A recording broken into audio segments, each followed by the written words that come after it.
ചാപ്റ്ററാണ് the discipline of computing എന്ന് പറയുന്നത്. അപ്പം നമുക്കൊക്കെ അറിയാം, ഇന്നത്തെ കാലത്ത് കമ്പ്യൂട്ടർ എന്ന് പറയുന്നത് നമ്മുടെ ജീവിതത്തിൽ ഒരു തരത്തിൽ അല്ലെങ്കിൽ മറ്റൊരു തരത്തിൽ വളരെ വലിയ സ്വാധീനമാണ് ചെലുത്തുന്നത്. എന്നാൽ എങ്ങനെയാണ് ഈ കമ്പ്യൂട്ടർ ഉണ്ടായത്, എന്താണ് അതിൻ്റെ ഹിസ്റ്ററി, കമ്പ്യൂട്ടിംഗ് എന്താണ്, ഏതൊക്കെ നമ്പർ സിസ്റ്റത്തിലൂടെയാണ് നമ്മൾ ഇന്ന് കാണുന്ന രീതിയിലേക്ക് എത്തിയത് എന്നുള്ളതിനെ പറ്റിയാണ് ഈ ആദ്യത്തെ ചാപ്റ്ററിൽ നമ്മൾ പഠിക്കുന്നത്.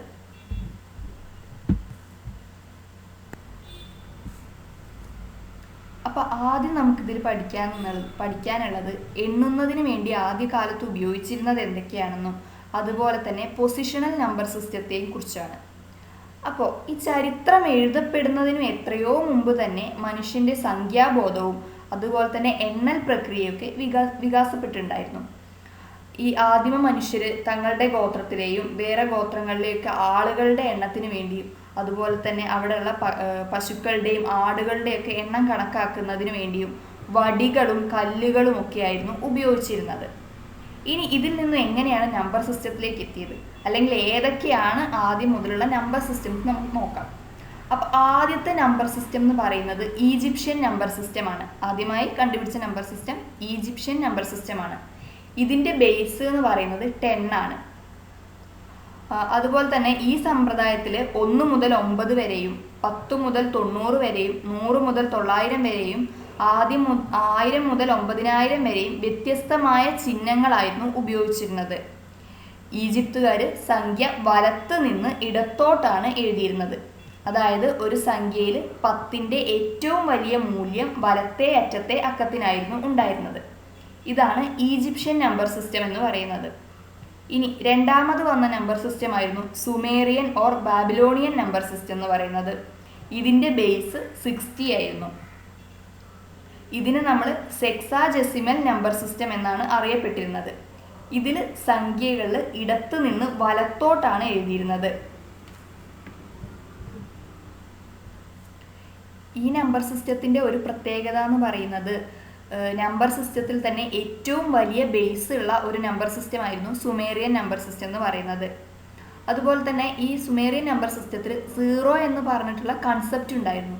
പക്ഷേ 0ക്ക് സിമ്പിൾ കണ്ടുപിടിച്ചിട്ടുണ്ടായിരുന്നില്ല. അതിനു പകരം 0 എഴുതേണ്ട സ്ഥലത്തെല്ലാം ഒരു ബ്ലാങ്ക് സ്പേസ് ഇടുകയായിരുന്നു ചെയ്തിട്ടുണ്ടായിരുന്നത്. അപ്പോൾ ഇതാണ് രണ്ടാമത്തെ നമ്പർ സിസ്റ്റം ആയിട്ടുള്ള സുമേറിയൻ അല്ലെങ്കിൽ ബാബിലോണിയൻ നമ്പർ സിസ്റ്റം.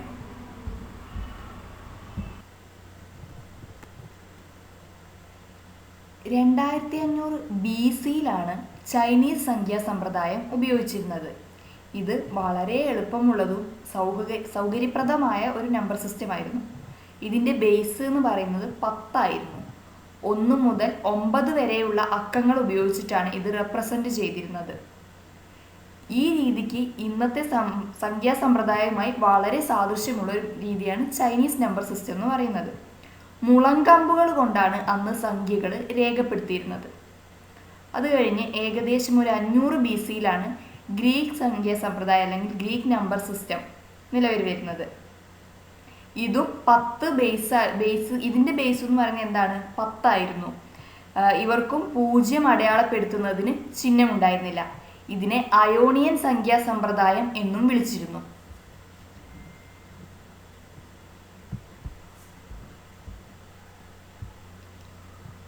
അടുത്തതാണ് റോമൻ നമ്പർ സിസ്റ്റം. റോമൻകാർ ഗണിതശാസ്ത്രത്തെ പ്രായോഗിക തലത്തിൽ കൂടുതലായി ഉപയോഗിക്കുന്നതിന് തുടക്കം കുറിച്ചു. റോഡ്, പാലം തുടങ്ങിയവയുടെ നിർമ്മാണത്തിൽ ഇവർ ഗണിതം ഉപയോഗിച്ചു തുടങ്ങി. 7 ചിഹ്നങ്ങൾ ഉപയോഗിച്ചിട്ടാണ് ഇവർ സംഖ്യകൾ അടയാളപ്പെടുത്തിയിരുന്നത്. ഇനി അടുത്ത നമ്പർ സിസ്റ്റമായിരുന്നു മായൻ സിസ്റ്റം എന്ന് പറയുന്നത്. ഇതിൻ്റെ ബേസ് 20 ആയിരുന്നു. നമ്മുടെ കൈകാലുകളിൽ ആകെ 20 വിരലുകൾ ഉള്ളതിനാലാണ് ഇവർ 20 എന്ന ബേസ് ഉപയോഗിച്ചിട്ട് നമ്പേഴ്സിനെ റെപ്രസെൻ്റ് ചെയ്തിരുന്നത്. ഈ സംഖ്യാസമ്പ്രദായം എന്ന് പറയുന്നത് ശരിയായ ജ്യോതിശാസ്ത്ര നിരീക്ഷണങ്ങൾക്കും കൂടുതൽ കൃത്യമായ അളവുകൾ രേഖപ്പെടുത്തുന്നതിനുമായിട്ട് വ്യാപകമായി ഉപയോഗിച്ചു വന്നിരുന്നു. അത് കഴിഞ്ഞ് ഏകദേശം ഒരു 1500 വർഷങ്ങൾക്ക് മുമ്പാണ് ഇന്ന് നമ്മൾ ഉപയോഗിക്കുന്ന ഹിന്ദു അറബിക് നമ്പർ സിസ്റ്റം ഇന്ത്യയിൽ വന്നത്. ഇത് എന്ന് പറയുന്നത് പൊസിഷൻ വാല്യൂസ്, അതായത് സ്ഥാനവില ക്രമമുള്ള ഒരു ദശസംഖ്യാ സമ്പ്രദായമാണ്. ഇതിൽ 0 അടയാളപ്പെടുത്തുന്നതിന് വേണ്ടിയിട്ട് പ്രത്യേക സിമ്പൽ യൂസ് ചെയ്തിട്ടുണ്ടായിരുന്നു.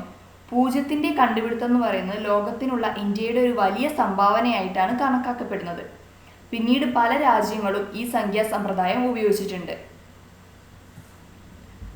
അപ്പോൾ ഇത്രയാണ് നമ്പർ സിസ്റ്റത്തെ പറ്റി പറയാനുള്ളത്. ഇനി നമുക്കറിയാനുള്ളത് കമ്പ്യൂട്ടർ യന്ത്രങ്ങളുടെ പരിണാമങ്ങളെ കുറിച്ചിട്ടാണ്.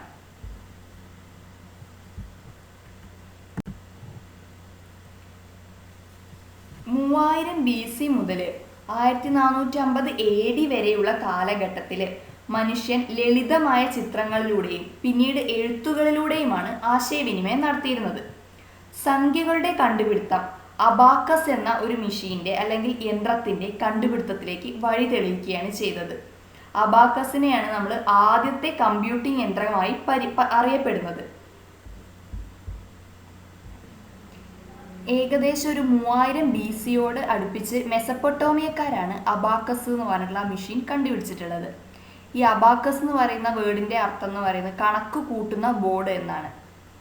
ചെറിയ കമ്പിയിലൂടെ ചലിപ്പിക്കാൻ കഴിയുന്ന മുത്തുകൾ അല്ലെങ്കിൽ ബീഡ്സ് ആണ് അബാക്കസിൻ്റെ പ്രധാന ഘടകം എന്ന് പറയുന്നത്. ഇതിൽ കമ്പികളെ രണ്ടായിട്ട് വിഭജിച്ചിട്ടുണ്ട്. അബാക്കസിനെയാണ് നമ്മൾ അടിസ്ഥാന ഗണിതകൃതി അതായത് ബേസിക് അരിത്തമെറ്റിക് കാൽക്കുലേഷൻസ് ചെയ്യാനുള്ള ആദ്യത്തെ ഉപകരണമായിട്ട് കണക്കാക്കുന്നത്.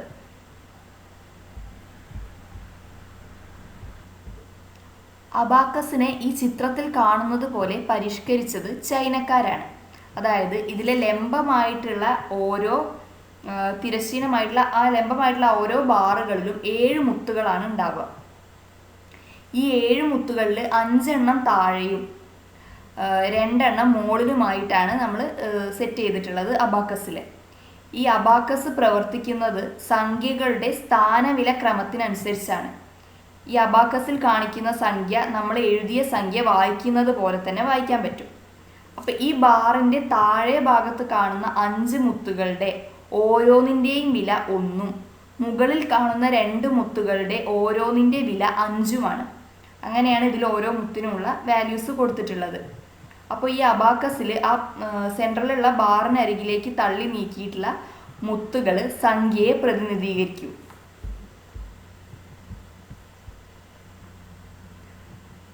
അബാക്കസ് ഉപയോഗിച്ചിട്ട് എങ്ങനെയാണ് ഒരു അഡീഷൻ നടക്കുന്നത് നോക്കാം. അപ്പോൾ ഈ ഫസ്റ്റത്തെ ഫിഗറിലുള്ളത് 54 എന്നുള്ള നമ്പറാണ്. അപ്പോൾ ഇതിൽ നമുക്ക് കാണാം, ഇതിൽ ഏറ്റവും വലത്തെ അറ്റത്തുള്ള ആ ബാറിൽ എത്രയാണുള്ളത്? താഴെന്ന് 4 മുത്തുകളാണ് ആ ഹൊറിസോണ്ടൽ ബാറിലേക്ക് നീക്കി വെച്ചിട്ടുള്ളത്. അപ്പോൾ താഴത്തെ മുത്തുകളുടെ വാല്യൂ എന്ന് പറയുന്നത് 1ആണ്. അപ്പോൾ 4 മുത്തുകൾ ഉള്ളതുകൊണ്ട് 4. ഇനി നമുക്ക് അതിൻ്റെ അപ്പുറത്തെ ബാർ നോക്കുകയാണെങ്കിൽ അതിൽ മുകളിൽ നിന്ന് ഒരു മുത്ത് ആ ഹൊറിസോണ്ടൽ ബാറിലേക്ക് ഇറക്കി വെച്ചിട്ടുണ്ട്. അപ്പോൾ ആ മുകളിലുള്ള മുത്തിൻ്റെ വാല്യൂ 5ആണ്. അതുകൊണ്ട് തന്നെ ഈ ഫസ്റ്റത്തെ ബോർഡിലുള്ളത് 54 എന്നുള്ള നമ്പറാണ് റെപ്രസെൻ്റ് ചെയ്തിട്ടുള്ളത്. ഇനി നമുക്ക് കാൽക്കുലേറ്റ് ചെയ്യേണ്ടത് 54 + 46 ആണ്. അപ്പോൾ ഈ രണ്ടാമത്തെ ഫിഗറിൽ കാണുന്നത് 54 + 46 ആണ്. അപ്പോൾ അതിൽ ഏറ്റവും വലത്തെ അറ്റത്തുള്ളതിൽ 4 + 6ൻ്റെ വാല്യൂ എത്രയാണ്? 10 ആണ്. അപ്പോൾ താഴെ നിന്നുള്ള 3 മുത്തുകളും മുകളിൽ നിന്നുള്ള ഒരു മുത്തും. അപ്പോൾ ഇതിൻ്റെ വാല്യൂ 5ഉം താഴെ നിന്നുള്ള 5 മുത്തുകൾ.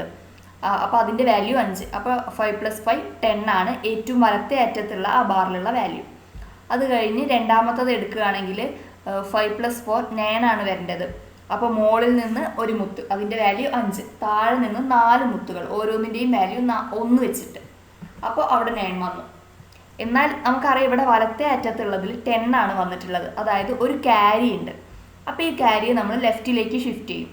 ലെഫ്റ്റിലേക്ക് ഷിഫ്റ്റ് ചെയ്യുമ്പോൾ ഏറ്റവും റൈറ്റിലുള്ള ബാറിലെ വാല്യൂ എന്ന് പറയുന്നത് 0 ആയി പോകും. അതാണ് ഈ മൂന്നാമത്തെ ഫിഗറിൽ കാണുന്നത്. ഏറ്റവും വലത്തെ അറ്റത്തുള്ളതിൽ 0 ആണ് റെപ്രസെൻ്റ് ചെയ്യുന്നത്. അപ്പോൾ എന്തായി? ഈ രണ്ടാമത്തതിൽ 9 + 1 10 ആയി. അപ്പോൾ അവിടെ വീണ്ടും ഒരു ക്യാരി വന്നു. അപ്പോൾ ആ 1നെ നമ്മൾ ഒന്നും കൂടി ലെഫ്റ്റിലേക്ക് ഷിഫ്റ്റ് ചെയ്യും. അപ്പോൾ ഇവിടെ ഈ മൂന്നാമത്തെ ഫിഗറിൽ കാണാം, രണ്ടാമത്തെ ബാറിലെ വാല്യൂ ഏതാണ്? 0 ആണ്. മൂന്നാമത്തെ ബാറിൽ ഒരു 1ഉം കൂടി, അതായത് താഴെ നിന്ന് ഒരു മുത്തിനെ മുകളിലേക്ക് നീക്കി വെച്ചിട്ടുണ്ട്. ഇങ്ങനെയാണ് നമ്മൾ അബാക്കസ് ഉപയോഗിച്ചിട്ട് അഡീഷൻ ചെയ്യുന്നത്. ഇന്നും അബാക്കസ് കുട്ടികൾ കണക്ക് കൂട്ടുന്നതിന് വേണ്ടി ഉപയോഗിക്കുന്നുണ്ട്. അടുത്തതാണ് നാപ്പിയർ ബോൺസ് എന്ന് പറയുന്നത്. ഏകദേശം AD 1617 ജോൺ നാപ്പിയർ എന്ന ഗണിതശാസ്ത്രജ്ഞനാണ് സംഖ്യകൾ രേഖപ്പെടുത്തിയ ചില ദണ്ഡുകൾ കണ്ടുപിടിച്ചത്. ഈ ദണ്ഡുകളെയാണ് നമ്മൾ നാപ്പിയർ ബോൺസ് എന്ന് അറിയപ്പെടുന്നത്. ഇതുപയോഗിച്ച് നമുക്ക് മൾട്ടിപ്ലിക്കേഷനൊക്കെ വളരെ എളുപ്പത്തിൽ ചെയ്യാൻ സാധിക്കും. ഏത് സംഖ്യയെയും 2 മുതൽ 9 വരെയുള്ള അക്കങ്ങൾ കൊണ്ട് ഗുണിക്കാൻ ഈ ഉപകരണത്തിന് കഴിയുമായിരുന്നു.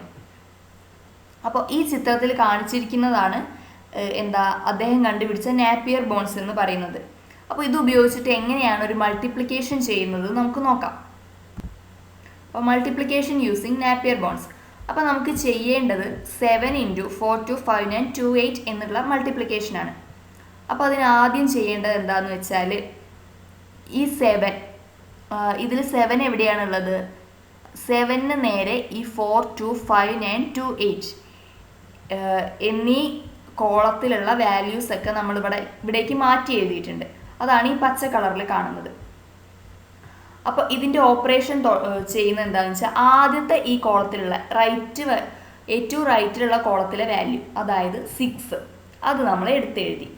അത് കഴിഞ്ഞ് നമ്മൾ ലെഫ്റ്റിലേക്ക് മൂവ് ചെയ്യാണ്. അപ്പോൾ അടുത്തതിൽ ഏതാ ഉള്ളത്? 5 + 4 9 എന്ന് എടുത്തെഴുതി.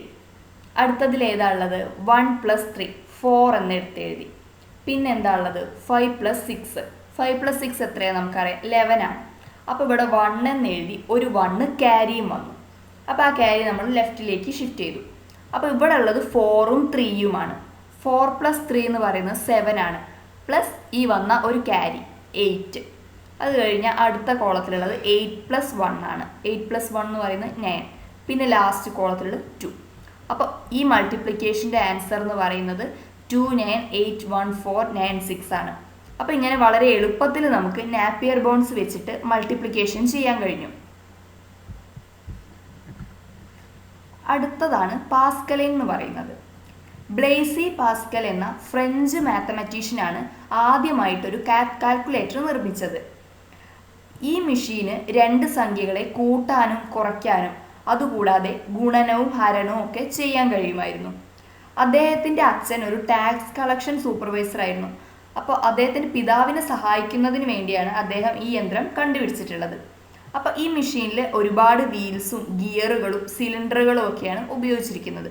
അപ്പോൾ ഈ ചിത്രത്തിൽ നമുക്ക് കാണാം അദ്ദേഹം കണ്ടുപിടിച്ച ആ ഒരു മെഷീൻ. ഇനി ഈ മെഷീൻ ഉപയോഗിച്ചിട്ട് അല്ലെങ്കിൽ പാസ്കലിൻ ഉപയോഗിച്ചിട്ട് എങ്ങനെയാണ് അഡീഷൻ നടത്തുന്നത് നമുക്ക് നോക്കാം. അപ്പോൾ പാസ്കലിൻ വെച്ചിട്ട് എങ്ങനെയാണ് 2 നമ്പേഴ്സ് ആഡ് ചെയ്യുന്നത് എന്ന് നോക്കാം. അപ്പോൾ ഈ തന്നിരിക്കുന്ന എക്സാമ്പിളിൽ നമ്മൾ 56 + 78 ആണ് ചെയ്യാൻ പോകുന്നത്. അപ്പോൾ 3 വീൽസാണ് ഇവിടെ കൊടുത്തിട്ടുള്ളത്. അപ്പോൾ ആദ്യം രണ്ടാമത്തെ വീലിൽ നമ്മൾ 5 എന്ന് പറയുന്നത് സെറ്റ് ചെയ്യാണ്. അപ്പോൾ റൈറ്റിലേക്ക് റൊട്ടേറ്റ് ചെയ്തിട്ട് 5 സെറ്റ് ചെയ്തു. ഇനി ഫസ്റ്റ് വീലിൽ നമുക്ക് 6 സെറ്റ് ചെയ്യണം. അതിനുവേണ്ടി അതും റൈറ്റിലേക്ക് തിരിച്ചിട്ട് 6 സെറ്റ് ചെയ്തു. ഇപ്പോൾ ആദ്യത്തെ നമ്പർ നമ്മൾ സെറ്റ് ചെയ്ത് കഴിഞ്ഞു. ഇനി നമുക്ക് രണ്ടാമത്തെ നമ്പർ വേണം സെറ്റ് ചെയ്യാൻ വേണ്ടിയിട്ട്. അപ്പോൾ രണ്ടാമത്തെ നമ്പർ സെറ്റ് ചെയ്യാൻ നമ്മൾ രണ്ടാമത്തെ വീല് 7 പ്രാവശ്യം വലത്തോട്ട് റൊട്ടേറ്റ് ചെയ്യുക. അപ്പോൾ ഈ റൊട്ടേറ്റ് ചെയ്യുന്നത് നമ്മൾ കൗണ്ട് ചെയ്യണം. അപ്പോൾ ഇവിടെ നമ്മൾ കണ്ടു ഓട്ടോമാറ്റിക്കായിട്ട് മൂന്നാമത്തെ വീല് 1ലേക്ക് മാറിയിട്ടുണ്ട്. ഇനി അതുപോലെ തന്നെ ഒന്നാമത്തെ വീല് നമ്മൾ കൗണ്ട് ചെയ്തിട്ട് റൊട്ടേറ്റ് ചെയ്യണം. അപ്പോൾ ഇവിടെ 9 കഴിഞ്ഞു 0 ആയപ്പോൾ നമ്മൾ കണ്ടു രണ്ടാമത്തെ വീല് 2 എന്നുള്ളത് 3ലേക്ക് മാറുന്നത്. അപ്പോൾ 56 + 78 എന്നുള്ളതിൻ്റെ ഉത്തരം എത്രയാണ്? 134 എന്നുള്ളത് ഇതിൽ റിസൾട്ടായിട്ട് വന്നു. ഇനി ഇത് ചെയ്ത് കഴിഞ്ഞാൽ നമ്മളത് റീസെറ്റ് ചെയ്യണം. റീസെറ്റ് ചെയ്യാൻ വേണ്ടിയിട്ട് എല്ലാ വീൽസിലെയും നമ്പറിനെ 999 എന്ന് സെറ്റ് ചെയ്തിട്ട് ഒന്നുകൂടെ റൈറ്റിലേക്ക് റൊട്ടേറ്റ് ചെയ്യുമ്പോൾ എല്ലാം 0യിലേക്ക് റീസെറ്റ് ആവുന്നതാണ്. പിന്നീട് ഗോഡ്ഫ്രെഡ് വില്യം വൺ ലെബിനിസ് സ്റ്റെപ്പ് റെക്കണർ എന്ന് പറഞ്ഞിട്ടുള്ള ഒരു കാൽക്കുലേറ്റിംഗ് മെഷീൻസ് ഉണ്ടാക്കിയിട്ടുണ്ട്. ഇത് പാസ്കലിൻ്റെ ആശയം കുറച്ചുകൂടി വികസിപ്പിച്ച് ഗുണനത്തിനും ഹരണത്തിനും ഉപയോഗിക്കാവുന്ന തരത്തിലായിരുന്നു ഈ യന്ത്രം തയ്യാറാക്കിയിരുന്നത്. പിന്നീട് ലെബിനിസ് ഈ യന്ത്രം വിജയകരമായി തന്നെ വിപണിയിൽ ഇറക്കാനും കഴിഞ്ഞിട്ടുണ്ട്. അദ്ദേഹം പ്രത്യേകമായിട്ട് ഉപയോഗിച്ചിട്ടുള്ള ഡ്രം ആകൃതിയിലുള്ള ഗിയറുകൾ പിന്നീട് പല കണക്കുകൂട്ടൽ യന്ത്രങ്ങളുടെയും നിർമ്മാണത്തിന് അടിസ്ഥാനമായിട്ടുള്ളതാണ്. അടുത്തതാണ് ജാക്വേർഡ് ലൂം എന്ന് പറയുന്നത്. വളരെ കോംപ്ലക്സ് ആയിട്ടുള്ള ഡിസൈനുകൾ ഉപയോഗിക്കുന്ന ടെക്സ്റ്റൈലുകളുടെ പ്രവർത്തനങ്ങൾ ലളിതമാക്കാൻ ഈ യന്ത്രത്തിന് കഴിഞ്ഞിട്ടുണ്ട്. ഈ യന്ത്രത്തെ നിയന്ത്രിച്ചിരുന്നത് ദ്വാരങ്ങൾ ഇട്ടിട്ടുള്ള ഒരു കാർഡുകളായിരുന്നു. ആ കാർഡുകളെയാണ് പഞ്ച്ഡ് കാർഡ്സ് എന്ന് വിളിക്കുന്നത്. ഈ കാർഡിലെ ഓരോ റോയിലുമുള്ള ദ്വാരങ്ങൾ ഓരോ റോയിലെയും ഡിസൈനിനെയാണ് റെപ്രസെൻ്റ് ചെയ്യുന്നത്. ഇങ്ങനെയുള്ള ഒരുപാട് റോസ് ചേർന്നിട്ടുള്ളതായിരുന്നു ഒരു പഞ്ച്ഡ് കാർഡ്. ഒരേ തരത്തിലുള്ള കാർഡുകൾ ക്രമത്തിൽ അടുക്കി വെച്ചിട്ട് നമുക്ക് പാറ്റേണുകൾക്ക് രൂപം നൽകാൻ കഴിഞ്ഞു. പാറ്റേണുകൾ ഉപയോഗിച്ചിട്ട് ആവർത്തിച്ചുള്ള ടെക്സ്റ്റൈൽ നിർമ്മാണമാണ് നടത്തിയിരുന്നത്. അപ്പോൾ വിവരശേഖരണത്തിൻ്റെയും അതുപോലെ തന്നെ അതിൻ്റെ പുനരുപയോഗത്തിൻ്റെയും ആദ്യ രൂപമായിട്ടാണ് ഈ ജാക്വേർഡ് ബ്ലൂമിനെ പരിഗണിച്ചിട്ടുണ്ടായിരുന്നത്.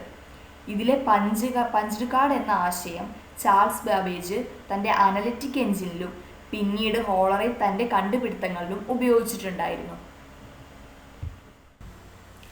അടുത്തതാണ് ഡിഫറൻസ് എഞ്ചിൻ എന്ന് പറയുന്നത്. ഈ കമ്പ്യൂട്ടറിൻ്റെ കണ്ടുപിടുത്തത്തിലേക്കുള്ള ആദ്യ ചുവടുവയ്പ് നടത്തിയ ഒരു മാത്തമാറ്റീഷ്യനായിരുന്നു ചാൾസ് ബാബേജ് എന്ന് പറയുന്നത്. കാൽക്കുലേറ്റിംഗ് മെഷീനിൽ മനുഷ്യൻ്റെ ഇടപെടൽ കഴിയുന്നത്ര ഒഴിവാക്കുക എന്നതായിരുന്നു അദ്ദേഹത്തിൻ്റെ സ്വപ്നം.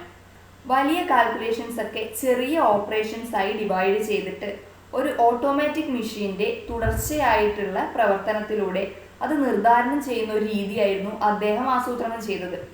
അതിനുവേണ്ടി അദ്ദേഹം ഉണ്ടാക്കിയിട്ടുള്ള മെഷീനായിരുന്നു ഡിഫറൻസ് എഞ്ചിൻ എന്ന് പറയുന്നത്. അതിൽ കാൽക്കുലേഷൻസ് ചെയ്യാനും ആ കാൽക്കുലേഷൻസ് പ്രിന്റ് ചെയ്യാനും കഴിയുമായിരുന്നു.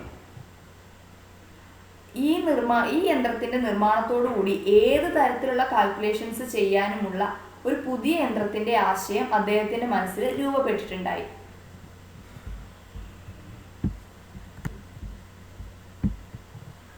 അടുത്തതാണ് അനലിറ്റിക്കൽ എഞ്ചിൻ. അതായത് നമ്മുടെ ഇന്നത്തെ മോഡേൺ കമ്പ്യൂട്ടറിൻ്റെ ഒരു പൂർവ്വകാല രൂപം എന്ന് നമുക്ക് അനലിറ്റിക്കൽ എഞ്ചിനെ പറയാം. അപ്പോൾ സാധാരണയുള്ള കാൽക്കുലേഷൻസിൽ നിന്നും നമ്മുടെ പൊതു ആവശ്യങ്ങൾക്ക് വേണ്ടിയുള്ള കാൽക്കുലേഷൻസ് നടത്തുന്നതിലേക്കുള്ള കമ്പ്യൂട്ടിംഗ് മെഷീൻ്റെ വളർച്ചയെ സൂചിപ്പിക്കുന്നതായിരുന്നു അനലിറ്റിക്കൽ എഞ്ചിൻ എന്ന് പറയുന്നത്. ഈ മെഷീന് ഇന്നത്തെ ഡിജിറ്റൽ കമ്പ്യൂട്ടറിലെ പല ഘടകങ്ങളും ഉണ്ടായിരുന്നു. അപ്പം ഇന്ന് നമ്മൾ മെമ്മറിയിൽ സ്റ്റോർ ചെയ്യുന്നതിന് പകരം അന്നും നമ്പേഴ്സും അതിൻ്റെ ഇൻ്റർമീഡിയറ്റ് റിസൾട്ടും ഒക്കെ ഈ അനലിറ്റിക്കൽ എഞ്ചിനിൽ സ്റ്റോർ ചെയ്തിരുന്നു. അതുപോലെ തന്നെ ഇന്ന് നമ്മുടെ പ്രോസസ്സറാണ് എല്ലാ പ്രോസസ്സുകളും ചെയ്യുന്നത്, അതായത് കാൽക്കുലേഷൻസും ഓപ്പറേഷൻസും ഒക്കെ. അതിന് പകരം അന്ന് ഉപയോഗിച്ചിരുന്നതിൻ്റെ പേരാണ് മില്ല് എന്ന് പറഞ്ഞിട്ടുള്ളത്. അതായിരുന്നു അന്നത്തെ ഈ അനലിറ്റിക്കൽ എഞ്ചിൻ്റെ പ്രോസസ്സർ. അതുപോലെ തന്നെ അതിനുള്ള ഇൻപുട്ട് ഔട്ട്പുട്ട് ഡിവൈസ് എന്ന് പറയുന്നത് പഞ്ച്ഡ് കാർഡ്സ് ആയിരുന്നു. പഞ്ച്ഡ് കാർഡ്സ് എന്താണെന്ന് നമ്മൾ ഓൾറെഡി പറഞ്ഞു കഴിഞ്ഞു. ഈ അനലിറ്റിക്കൽ എഞ്ചിനിലേക്കുള്ള ഇൻസ്ട്രക്ഷൻസ് ഒക്കെ തയ്യാറാക്കിയിരുന്നത് ചാൾസ് ബാബേജിൻ്റെ ഒരു അസിസ്റ്റൻ്റ് ആയിരുന്നു. അഗസ്റ്റ അഡാക്കിങ് എന്നായിരുന്നു പേര്. അഗസ്റ്റ അഡാക്കിങ്ങിനെയാണ് ലോകത്തെ ഫസ്റ്റ് പ്രോഗ്രാമർ എന്ന പേരിൽ അറിയപ്പെടുന്നത്.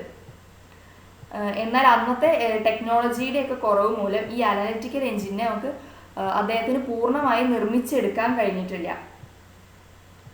എന്നാൽ ഒരു മോഡലും അതുപോലെ തന്നെ കമ്പ്യൂട്ടർ നിർമ്മാണത്തിനുള്ള എല്ലാ തിയറികളും അന്ന് തന്നെ ചാൾസ് ബാബേജ് തയ്യാറാക്കിയിട്ടുണ്ടായിരുന്നു. ഈ ഡിഫറൻസ് എഞ്ചിനും അതുപോലെ തന്നെ അനലിറ്റിക്കൽ എഞ്ചിൻ്റെയും കണ്ടുപിടുത്തമാണ് ചാൾസ് ബാബേജിന് കമ്പ്യൂട്ടറിൻ്റെ പിതാവ് എന്ന ബഹുമതി നേടിക്കൊടുത്തിട്ടുള്ളത്. അടുത്തതാണ് ഹോളറിക് മെഷീൻ എന്ന് പറയുന്നത്. 1887 അമേരിക്കക്കാരനായിട്ടുള്ള ഹെർമൻ ഹോളറിത്താണ് ഒരു electro mechanical punched card tabulator നിർമ്മിക്കുന്നത്. ഈ യന്ത്രത്തിന് ഇൻസ്ട്രക്ഷൻസ് നൽകാനും അതുപോലെ തന്നെ ഇൻപുട്ട് ഔട്ട്പുട്ട് പ്രവർത്തനങ്ങൾക്കുമൊക്കെ വേണ്ടി പഞ്ച്ഡ് കാർഡ്സ് ആണ് ഉപയോഗിച്ചിരുന്നത്. അപ്പോൾ ഈ പഞ്ച്ഡ് കാർഡ്സിൽ ദ്വാരങ്ങൾ ഒരു പ്രത്യേക മാതൃകയിൽ നൽകി വിവിധ തരം ഡാറ്റയ്ക്ക് അവർ രൂപം നൽകി. 1880 അമേരിക്കൻ സെൻസസ് ബ്യൂറോയ്ക്ക് ധാരാളം ഡാറ്റകൾ ടാബുലേറ്റ് ചെയ്ത് വിശകലനം ചെയ്യാനുണ്ടായിരുന്നു. അപ്പോൾ ഒരു മനുഷ്യൻ അത് ചെയ്യുകയാണെങ്കിൽ ഏകദേശം 10 വർഷത്തോളം എടുക്കുന്ന ആ ഒരു ജോലിയെ 1 വർഷത്തിനുള്ളിൽ പൂർത്തിയാക്കാൻ ഈ ഹോളറിക് മെഷീന് കഴിഞ്ഞു. അതുപോലെ തന്നെ ഈ യന്ത്രത്തിൻ്റെ ഏറ്റവും വലിയൊരു സവിശേഷത എന്താണെന്ന് വെച്ചാൽ ഇതിൽ വൈദ്യുതി ഉപയോഗിച്ചിട്ട് പഞ്ച്ഡ് കാർഡ്സിനെ വായിക്കുകയും എണ്ണുകയും അതുപോലെ തന്നെ ക്ലാസിഫൈ ചെയ്യാനും കഴിഞ്ഞു എന്നുള്ളതാണ്. ഏകദേശം ഒരു 1896 ഹോളറിക് ടാബുലേറ്റിംഗ് മെഷീൻ കോർപ്പറേഷൻ എന്ന ഒരു കമ്പനിക്ക് രൂപം കൊടുത്തു. അത് കഴിഞ്ഞിട്ട് 1924 ഈ കമ്പനി IBM ആയി മാറിയത്. IBM എന്ന് വെച്ചാൽ ഇൻ്റർനാഷണൽ ബിസിനസ് മെഷീനായിട്ട് മാറിയിട്ടുള്ളത്. ഇനി അടുത്തതാണ് മാർക്കൈ എന്ന് പറയുന്നത്. അപ്പോൾ നമ്മൾ നേരത്തെ പറഞ്ഞു IBM എന്ന് പറഞ്ഞിട്ട് രൂപീകരിച്ചു എന്ന്. അപ്പോൾ ഒരു 1944 ഹൊവാർഡ് ഐക്കൺ എന്ന് പറഞ്ഞിട്ടുള്ള ആള് IBM കമ്പനിയിലെ എഞ്ചിനീയർമാരുമായി ചേർന്നിട്ട് ഒരു വലിയ ഇലക്ട്രോ മെക്കാനിക്കൽ കമ്പ്യൂട്ടർ നിർമ്മിച്ചു. ഈ യന്ത്രത്തെയാണ് ഹാർവാർഡ് മാർക്ക് ഐ എന്ന് പറയുന്നത്. ഈ യന്ത്രത്തിൻ്റെ പ്രവർത്തനം ബാബേജിൻ്റെ അനലിറ്റിക്കൽ എഞ്ചിൻ്റെ ചുവട് പിടിച്ചിട്ടുള്ളതായിരുന്നു. 23 സ്ഥാനങ്ങളുള്ള സംഖ്യകളുടെ 4 അരിത്തമെറ്റിക് ഓപ്പറേഷൻസ്, അതായത് plus, edition, subtraction, multiplication, divisions ചെയ്യുവാനും അതുപോലെ തന്നെ ലോഗരിതവും ട്രിഗ്നോമെട്രിക് ഓപ്പറേഷൻസും ഒക്കെ ചെയ്യാൻ തരത്തിലായിരുന്നു ഈ മെഷീൻ നമ്മൾ പ്രോഗ്രാം ചെയ്തിട്ടുണ്ടായിരുന്നത്. ഇതുപയോഗിച്ചിട്ട് 2 സംഖ്യകൾ കൂട്ടാൻ ഏകദേശം 3 മുതൽ 6 സെക്കൻഡ് വരെ സമയം എടുത്തിട്ടുണ്ടായിരുന്നു. അതുപോലെ തന്നെ ഇൻപുട്ട് ഔട്ട്പുട്ട് എന്നിവയ്ക്ക് വേണ്ടിയിട്ട് ഇതിൽ paper tape reader, card reader, card punch, type writer എന്നിവയായിരുന്നു ഉപയോഗിച്ചിട്ടുണ്ടായിരുന്നത്.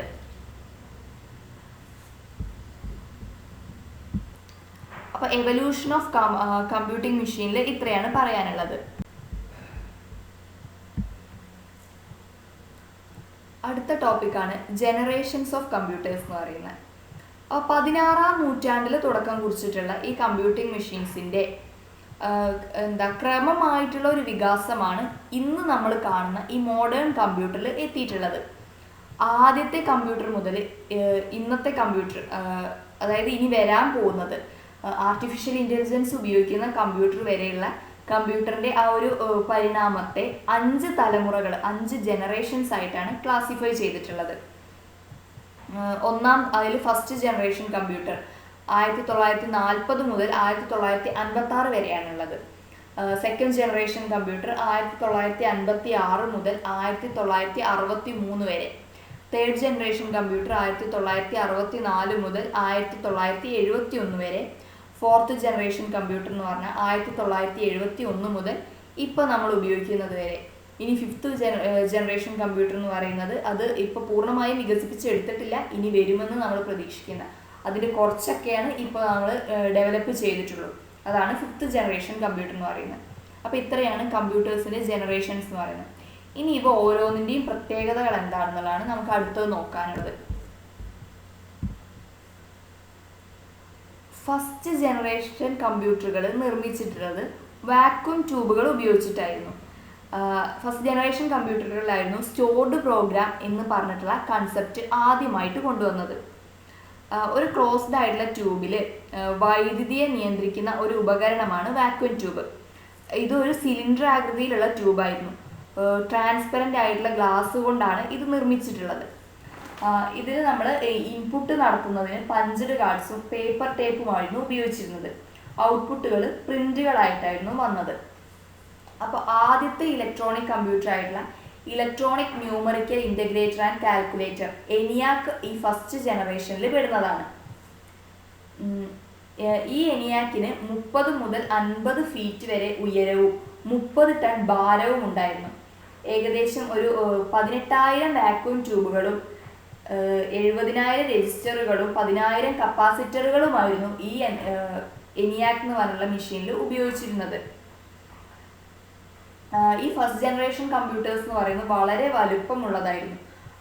ഇതിനെ സ്ഥാപിക്കാൻ വേണ്ടി നമുക്ക് വലിയ റൂമുകൾ തന്നെ ആവശ്യമായിട്ടുണ്ടായിരുന്നു. അതുപോലെ തന്നെ ഇവ ഹൈ ടെമ്പറേച്ചറും പുറത്തുവിടുന്നതായത് നമുക്ക് എയർ കണ്ടീഷനിൽ മാത്രമേ ഇതിനെ സ്ഥാപിക്കാൻ കഴിയുണ്ടായിരുന്നുള്ളൂ, അതിൻ്റെ സുഗമമായ പ്രവർത്തനത്തിന് വേണ്ടിയിട്ട്.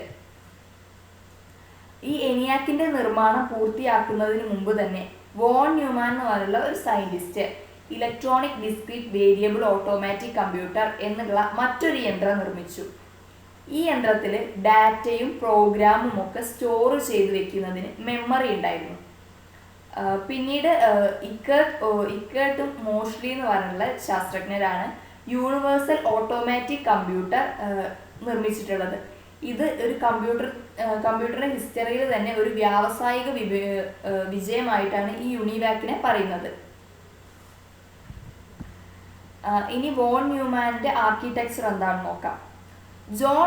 വോൺ ന്യൂമാൻ എന്നുള്ള ഒരു മാത്തമാറ്റീഷ്യനാണ് ഇന്ന് ഉപയോഗത്തിലുള്ള കമ്പ്യൂട്ടറിൻ്റെ ഒരു രൂപഘടന ആദ്യമായിട്ട് നിർമ്മിച്ചിട്ടുള്ളത്.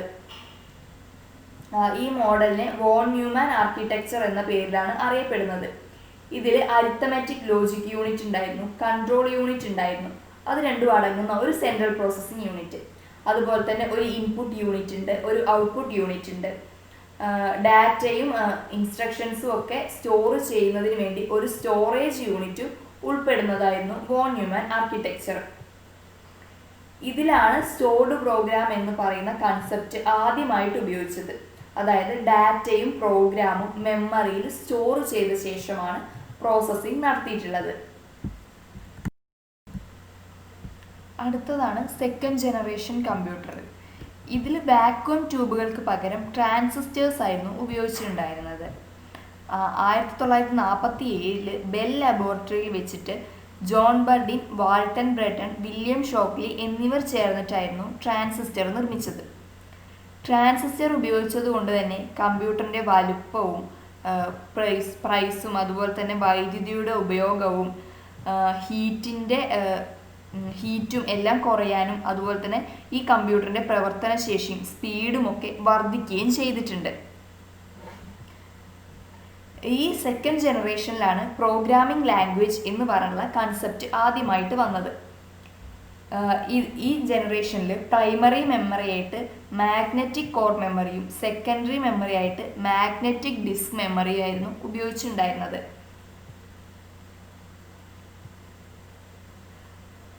ഈ കാലഘട്ടത്തിൽ തന്നെ 1ഉം 0ഉം ഉപയോഗിക്കുന്ന മെഷീൻ ലാംഗ്വേജിൽ നിന്ന് സൂചകങ്ങൾ ഉപയോഗിക്കുന്ന അസംബ്ലി ലാംഗ്വേജിലേക്ക് പ്രോഗ്രാം നിർമ്മാണം ഡെവലപ്പ് ചെയ്തിട്ടുണ്ടായിരുന്നു. ഇംഗ്ലീഷ് ഭാഷയിലെ വാക്കുകൾക്ക് സമാനമായിട്ടുള്ള ഇൻസ്ട്രക്ഷൻസ് അടങ്ങിയ ഹൈ ലെവൽ പ്രോഗ്രാമിംഗ് ഭാഷകളായിട്ടുള്ള ഫോർട്രാൻ, കോബോൾ തുടങ്ങിയ ലാംഗ്വേജുകളായിരുന്നു ഇക്കാലത്ത് നിലവിൽ വന്നിട്ടുണ്ടായിരുന്നത്. അടുത്തതാണ് തേർഡ് ജനറേഷൻ കമ്പ്യൂട്ടർ. ഈ തേർഡ് ജനറേഷൻ കമ്പ്യൂട്ടറിൽ ഇൻ്റഗ്രേറ്റഡ് സർക്യൂട്ട്സ്, അതായത് ICകളായിരുന്നു ഉപയോഗിച്ചിട്ടുണ്ടായിരുന്നത്. അതുകൊണ്ട് തന്നെ തേർഡ് ജനറേഷൻ കമ്പ്യൂട്ടറുകൾ വളരെ ചെറുതായിരുന്നു. ഒരുപാട് ട്രാൻസിസ്റ്ററുകൾ ഉൾക്കൊള്ളിച്ചുകൊണ്ടുള്ള ഒരു ചെറിയ ചിപ്പിനെയാണ് നമ്മൾ ഇൻ്റഗ്രേറ്റഡ് സർക്യൂട്ടുകൾ അഥവാ IC ചിപ്പ് എന്ന് പറയുന്നത്. ഈ IC ചിപ്പ് ഉപയോഗിക്കുന്നതിലൂടെ കമ്പ്യൂട്ടറിൻ്റെ വലുപ്പം കുറയുകയും അതുപോലെ തന്നെ കമ്പ്യൂട്ടറിൻ്റെ സ്പീഡും എഫിഷ്യൻസിയൊക്കെ കൂടുകയും ചെയ്യും. അതുപോലെ തന്നെ ഇതിൽ മൾട്ടി ലെയർ പ്രിൻറ്റഡ് സർക്യൂട്ട് ഉപയോഗിച്ച് മാഗ്നറ്റിക് കോർ മെമ്മറിക്ക് പകരം കൂടുതൽ സ്പീഡും സ്റ്റോറേജിങ് കപ്പാസിറ്റിയുള്ള സോളിഡ് സ്റ്റേറ്റ് മെമ്മറി ആയിരുന്നു ഉപയോഗിച്ചിട്ടുണ്ടായിരുന്നത്. ഈ തേർഡ് ജനറേഷൻ കമ്പ്യൂട്ടർ എന്ന് പറയുന്നത് വളരെ സ്പീഡുള്ളതും അതുപോലെ തന്നെ അതിൻ്റെ വൈദ്യുതിയുടെ ഉപയോഗം എന്ന് പറയുന്നത് വളരെ കുറവും ചെലവും വളരെ കുറവായിരുന്നു. IC ചിപ്പുകൾ, കുറച്ചുകൂടി മെച്ചപ്പെട്ട സെക്കൻഡറി സ്റ്റോറേജ് ഉപകരണങ്ങൾ, കീബോർഡ്, മോണിറ്റർ തുടങ്ങിയിട്ടുള്ള ഇൻപുട്ട് ഔട്ട്പുട്ട് ഡിവൈസുകളും ഇതിൽ ഉപയോഗിച്ചിട്ടുണ്ടായിരുന്നു. ഈ കമ്പ്യൂട്ടറുകളിൽ ഒരു പ്രോസസ്സറും മെമ്മറിയും ഉപയോഗിച്ച് തന്നെ ഒരേ സമയത്ത് പല പ്രോഗ്രാമുകൾ പ്രവർത്തിപ്പിക്കാനും കഴിഞ്ഞിട്ടുണ്ടായിരുന്നു. പ്രോഗ്രാമിംഗ് ലോകത്തെ തന്നെ ഏറ്റവും എളുപ്പമുള്ള ഭാഷയായിട്ടുള്ള ബേസിക് എന്ന ഹൈ ലെവൽ ലാംഗ്വേജ് തയ്യാറാക്കിയതും ഈ കാലത്തായിരുന്നു, തേർഡ് ജനറേഷൻ കമ്പ്യൂട്ടറിൻ്റെ കാലത്തായിരുന്നു. അതുപോലെ തന്നെ കമ്പ്യൂട്ടറിന് വിലയും വലുപ്പവും കുറഞ്ഞതോടെ തന്നെ മുൻകാലത്തെ അപേക്ഷിച്ച് കൂടുതൽ ജനങ്ങൾ കമ്പ്യൂട്ടറുകൾ ഉപയോഗിച്ച് തുടങ്ങിയത് ഈ തേർഡ് ജനറേഷൻ കമ്പ്യൂട്ടറിലാണ്. ഇനി അടുത്തതാണ് ഫോർത്ത് ജനറേഷൻ കമ്പ്യൂട്ടർ എന്ന് പറയുന്നത്. ഇന്ന് നമ്മൾ ഉപയോഗിക്കുന്ന കമ്പ്യൂട്ടറുകൾ ഈ ഫോർത്ത് ജനറേഷനിൽ പെടുന്നതാണ്. ഈ കമ്പ്യൂട്ടറിൽ മൈക്രോ പ്രോസസ്സർ ഉപയോഗിക്കുന്നതിനാൽ ഇതിനെ നമ്മൾ മൈക്രോ കമ്പ്യൂട്ടർ എന്നാണ് വിളിക്കുന്നത്. മൈക്രോ പ്രോസസ്സർ എന്ന് പറയുന്നത് ലാർജ് സ്കെയിൽ ഇൻ്റഗ്രേഷൻ നടത്തിയിട്ടുള്ള ഒരു സിലിക്കൺ ചിപ്പാണ്. ഇതിൽ ആയിരക്കണക്കിന് ട്രാൻസിസ്റ്ററുകൾ, റെസിസ്റ്ററുകൾ, കപ്പാസിറ്ററുകൾ എന്നിവയാണ് ഉൾക്കൊള്ളുന്നത്. ഇനി മൈക്രോ പ്രോസസ്സർ നിലവിൽ വന്നതോടുകൂടി കമ്പ്യൂട്ടറിൻ്റെ CPU തന്നെ ഒറ്റ സിലിക്കൺ ചിപ്പിലേക്ക് നമുക്ക് ഉൾക്കൊള്ളിക്കാൻ കഴിഞ്ഞു. ഇതോടുകൂടി ഇതിൻ്റെ ഡാറ്റ പ്രോസസ്സിങ്ങിന് ശേഷി മുൻപത്തേതിനേക്കാളും വർദ്ധിച്ചു. ഇൻ്റഗ്രേഷൻ സ്കെയിലിംഗ് വീണ്ടും വർദ്ധിച്ച് വെരി ലാർജ് സ്കെയിൽ ഇൻ്റഗ്രേഷനുള്ള ചിപ്പുകൾ പുറത്തിറങ്ങി. ഈ ജനറേഷൻ കമ്പ്യൂട്ടറുകൾ രൂപത്തിൽ വളരെ ചെറുതും അതുപോലെ തന്നെ അതിൻ്റെ സ്പീഡ് വളരെ കൂടുതലുമായിരുന്നു. ആദ്യകാലങ്ങളിലൊക്കെ നമ്മൾ ഒരു മുറി നിറയെ കമ്പ്യൂട്ടറുകൾ ഉൾക്കൊള്ളാൻ വേണ്ടിയിരുന്നു. ഇപ്പം നമുക്കതൊരു കൈവെള്ളയിലേക്ക് ഒതുങ്ങുന്ന രീതിയിലേക്ക് കമ്പ്യൂട്ടറിൻ്റെ വലിപ്പം കുറഞ്ഞു. തുടർന്ന് ഇൻ്റർനെറ്റ് പോലുള്ള വലിയ നെറ്റ്വർക്കുകളും രൂപപ്പെട്ടു. വില കുറയുകയും അതുപോലെ തന്നെ ഉപയോഗം കൂടുതൽ ഫ്രണ്ട്ലി ആവുകയും ചെയ്തതോടുകൂടി കൂടുതൽ ആളുകൾ വ്യക്തിപരമായ ആവശ്യങ്ങൾക്ക് വേണ്ടി കമ്പ്യൂട്ടറുകൾ വാങ്ങാൻ തുടങ്ങിയതും ഈ 4th ജനറേഷൻ്റെ കാലഘട്ടത്തിലാണ്. അടുത്തതാണ് 5th ജനറേഷൻ കമ്പ്യൂട്ടർ. ഇതെന്ന് പറയുന്ന ആർട്ടിഫിഷ്യൽ ഇൻ്റലിജൻസിനെ ബേസ് ചെയ്തിട്ടുള്ളതാണ് 5th ജനറേഷൻ കമ്പ്യൂട്ടർ. അതായത് മനുഷ്യൻ്റെ ബുദ്ധി യന്ത്രങ്ങളിലേക്ക് കൊണ്ടുവരിക, മനുഷ്യൻ ബുദ്ധി ഉപയോഗിച്ച് ചെയ്യുന്നത് പോലെ തന്നെ മെഷീൻസ് ചെയ്യുക. അതാണ് ഈ 5th ജനറേഷൻ കമ്പ്യൂട്ടറിൻ്റെ ഒരു കൺസെപ്റ്റ് എന്ന് പറയുന്നത്. ഇത്തരം മെഷീൻസിൻ്റെ ഇപ്പോൾ ഡെവലപ്പ് ചെയ്തു വരുന്നേ ഉള്ളൂ. സ്പീച്ച് റെക്കഗ്നിഷൻ, ഫേസ് റെക്കഗ്നിഷൻ എന്നൊക്കെ പറയുന്നത് ഈ 5ാം തലമുറയിലെ, അതായത് ആർട്ടിഫിഷ്യൽ ഇൻ്റലിജൻസ് ഉപയോഗിക്കുന്ന മെഷീൻസിന് ആ ഒരു പ്രോസസ്സിന് എക്സാമ്പിൾസ് ആണ് സ്പീച്ച് റെക്കഗ്നിഷനും ഫേസ് റെക്കഗ്നിഷൻ, അതുപോലെ തന്നെ റോബോട്ടിക് വിഷൻ എന്നൊക്കെ പറയുന്നത്. മനുഷ്യൻ്റെ ബുദ്ധി ഉപയോഗിച്ച് നമ്മൾ കോംപ്ലക്സ് ആയിട്ടുള്ള പ്രശ്നങ്ങൾ സോൾവ് ചെയ്യുന്ന അതേ രീതിയിൽ തന്നെ കമ്പ്യൂട്ടർ പ്രോഗ്രാമുകൾ തയ്യാറാക്കുന്ന കമ്പ്യൂട്ടർ സയൻസിൻ്റെ ഒരു ബ്രാഞ്ചിനെയാണ് ആർട്ടിഫിഷ്യൽ ഇൻ്റലിജൻസ് എന്ന് പറയുന്നത്. ഈ ആർട്ടിഫിഷ്യൽ ഇൻ്റലിജൻസിൽ മെയിനായിട്ട് ഉപയോഗിക്കുന്ന പ്രോഗ്രാമിംഗ് ലാംഗ്വേജുകളാണ് പ്രൊലോഗ്, ലിസ്പ് എന്നിവ.